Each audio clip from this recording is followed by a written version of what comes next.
2025-26 বাজেটে বড় চমক।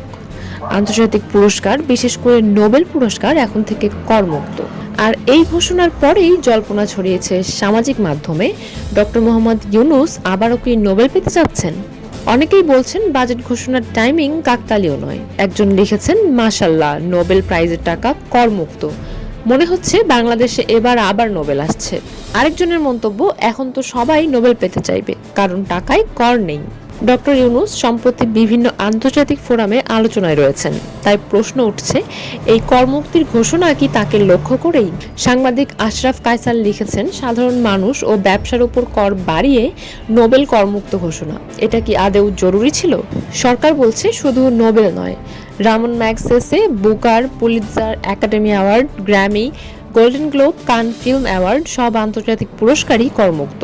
বিদেশি কোনো সরকারের পক্ষ থেকে পুরস্কার এলেও তাতেও কর নেই। কিন্তু একই বাজেটে দেখা যাচ্ছে সার্জিক্যাল যন্ত্রপাতির ওপর কর বেড়েছে। অনেকে বলছেন টিউমার কাটতে কর বেশি, কিন্তু নোবেল পেলে কর নেই। এদিকে এবার বাজেটের আকার 7,91,997 কোটি টাকা, গত বছরের চেয়ে 7,000 কোটি টাকা কম। জিডিপি প্রবৃদ্ধির লক্ষ্য 5.6%, মুদ্রাস্ফীতি 6.5%, বাজেট ঘাটতি 2,66,000 কোটি টাকা, আর এডিপি 2,30,000 কোটি।